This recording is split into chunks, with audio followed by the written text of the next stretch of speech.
lads and lovelies. Captain Edward von Arkham here, coming to you from on board the MHS Hysteria. Today I received a curious wire from a man named Bedford in 1901.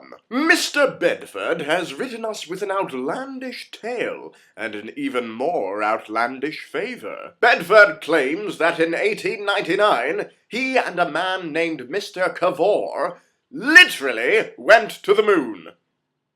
The moon. Evidently, this Cavor fellow was a scientist who had invented a substance called cavorite, which could negate the force of gravity at certain temperatures. Together, Bedford and Cavor built a spherical vessel plated with sheets of this material and flew it to the moon. Literally outlandish.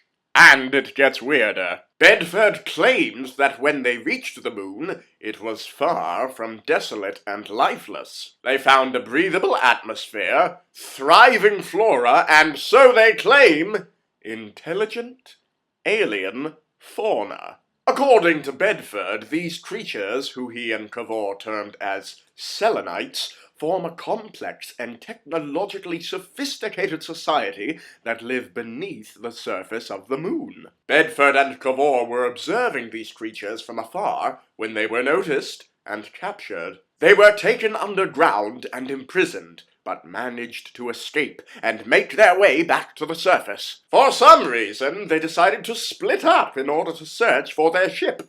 Cavor found the sphere first, but was recaptured by the Selenites. And when Bedford finally found the sphere, it was almost lunar night, and to avoid freezing to death, he took off without Cavor. Bedford says he made it back to Earth by sheer luck, landing on a beach outside Littleston in Kent. And this is the embarrassing bit.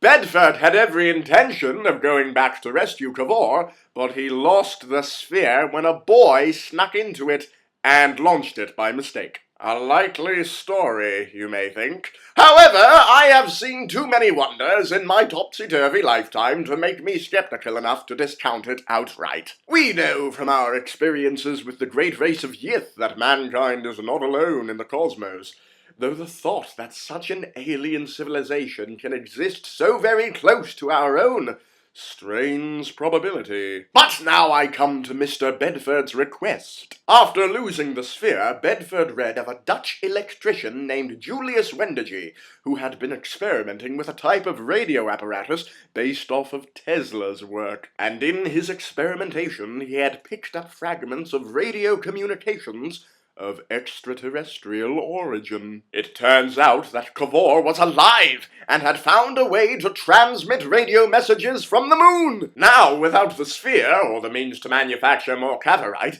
Mr. Bedford has asked us to go to the moon and rescue Cavor. So assuming we believe Bedford's story, we'd have to modify the Hysteria for space travel, chart a course for the moon, fight our way through an alien civilization, and then make it back alive.